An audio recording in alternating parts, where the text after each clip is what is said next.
спасает, что все-таки... Ինձ ամեն դեպքում փրկում է, որ դիզելային է, որովհետև բենզինի հերթերը խելագար են։ Везде очереди. Ամենտեղ հերթեր են, ինչ որ տեղերում ընդհանրապես բենզին չկա։ Պիտի 3 լցակայան անցնես, որ բենզին ճարես։ Հետո դու հերթերի մեջ կանգնում ես։ Գուցե 2 ժամ կանգնես, գուցե կես ժամ, ինչպես ստացվի։ Стараешься пропускать заказы. Մերժում եմ դեպի հեռու տարածաշրջաններ պատվերները, որովհետև գիտեմ, որ վերադարձի համար բենզին չի լինելու եւ կարիք կլինի սպասել հերթերում։ Сейчас заезжаю на вторую заправку. Հիմա ես գնում եմ երկրորդ լցակայան։ Այնտեղ որտեղ ես ապրում եմ, լցակայանների կեսը փակ է, իսկ մնացածում այնպիսի հերթեր են եւ 20 լիտրից ավելի չեն թույլատրում լցնել։ Приехала из другого района. Եկել եմ ուրիշ շրջանից, իմ լցակայանում բենզին չկար։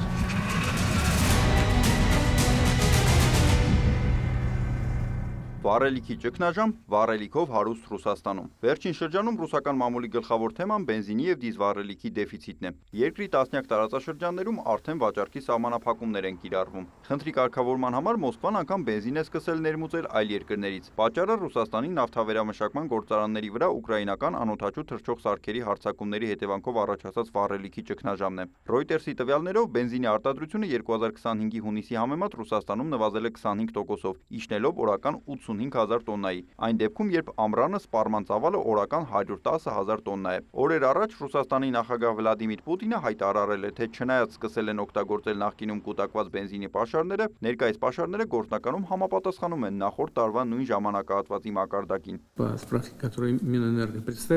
Էներգետիկայի նախարարության զեկույցի համաձայն բենզինի պաշարները ներկայումս կազմում են 1,7 միլիոն տոննա, ինչը գործնականում նույնն է, ինչ նախորդ տարի։ Կամ մի փոքր նվազում ընդամենը 4%։ Ներքին սպառողների շահերից ելնելով ժամանակավորապես արգելվել է բենզինի եւ ավիացիոն վառելիքի արտահանումը։ Դիտարկվում է դիզելային վառելիքի արտահանման լիակատար արգելքի անհրաժեշտությունը։ Կարծում եմ, որ վառելիքի շուկայի կայունացման համար անհրաժեշտ է ձեռնարկել համակարգային միջոցառումներ համապատասխան առկա մարտահրավերների մասշտաբներին։ Սա ներառում է ինչպես մատակարարման ավելացումը, այնպես էլ տնտեսապես արդարացված վառելիքի գների պահպանումը։ Կառավարությունը ստեղծել է հատուկ շտաբ, որը գործում է 24/7 ռեժիմով իրավիճակը արագ վերահսկելու համար։ Փորձագետների գնահատմամբ իրավիճակը կրիտիկական է, հաշվի առնելով, որ անգամ մայրաքաղաք Մոսկվայում կան վառելիքի ապահովման լուրջ խնդիրներ։ Պատկերացնում եք, եթե այդ խնդիրը Մոսկվա քաղաքում է, ապա Ռուսաստանի մյուս ավելի փոքր եւ ավելի կենտրոնացիոն քաղաքներում ինչպեսի իրադրություն։ Այսինքն բավականին կրիտիկական է։ Այն քաղաքականությունը, որ այդ ոլորտում այսօր կարգավորվում է, խոսում է դրա մասին։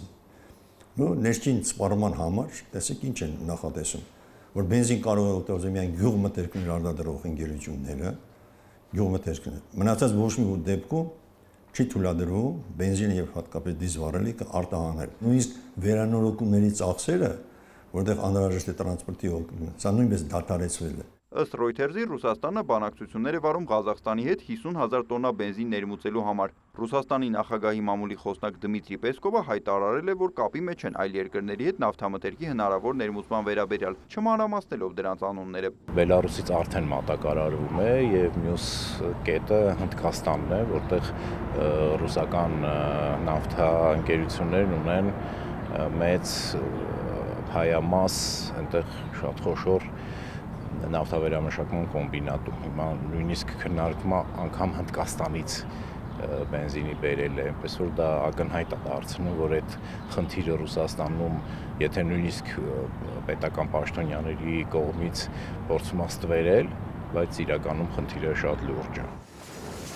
Իսկ ինչպես է սա ազդել հայկական շուկայի վրա։ Պետական եկամուտների կոմիտեից ստացված վիճակագրությունը բավականին ուշագրավ է։ 2025-ի հունվար-մայիսին Հայաստանը ներմուծվել 86,276 տոննա բենզին 6 երկրից, 35,563-ը Ռուսաստանից, 19,306-ը Եգիպտոսից, 14,606-ը Ռումինիայից, 12,292-ը Վրաստանից, 2,995-ը Հունաստանից եւ 1,514-ը Արաբական Միացյալ Էմիրություններից։ 2026-ի առաջին 5 ամսում պատկերը էականորեն փոխվել է։ Բենզինի ներմուծման ծավալը գրեթե նույնն է մնացել՝ 85,470 տոննա, բայց աշխարհագրությունն ընդլայնվել է։ 11 երկրից է ներմուծումը։ Առաջատարն այս դեպքում Բուլղարիան է 22164 տոննայով, երկրորդը Վրաստանն է 18860, երրորդը Ռուսաստանը 15297, բացի այս երկրներից Հայաստանը բենզին է ներմուծել նաև Ռումինիայից, Թուրքիայից, Բելգիայից, Կիպրոսից, Ադրբեջանից, Նիդերլանդներից, Հունաստանից եւ Եգիպտոսից։ Պատկերն էլ ավելի տպավորիչ է դիզվառելիքի դեպքում։ Նախորդ տարվա առաջին 5 ամսում Հայաստան ներմուծված դիզելի ծավալը կազմել է 65797 տոննա, որի գերակշիռ մասը 61239 Ռուսաստանից է, 2519 Իրանից, 2039 Վրաստանից։ 2026-ի նույն ժամանակահատվածում 3-ի փոխարեն դիզել է ներմուծվել 6 երկրից, ընդհանուր 60772 տոննա, որից Ռուսաստանից 27095 տոննա, Ադրբեջանից 10033 տոննա, Իսրայելից 7808 տոննա, Իրանից 6932, Վրաստանից 6823 եւ Բելարուսից 2081 տոննա։ Տենդենսը բավականին հուսադրող է, այն իմաստով, որ այդքան դիվերսիֆիկացվելուց հետո բենզինի գների փոփոխություն Հայաստանում էական չի եղել, եթե հաշվի առնենք, որ օրինակ Եվրոպայում բենզինի գները Հորմուսի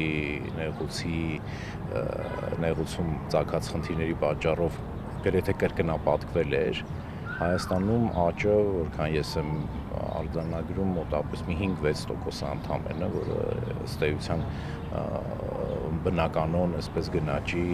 սահմանների մեջ է, եւ այդ դիվերսիֆիկացիան ցույց է տալիս, որ մեր բիզնեսը ցանկության դեպքում շատ արագ կարողանում է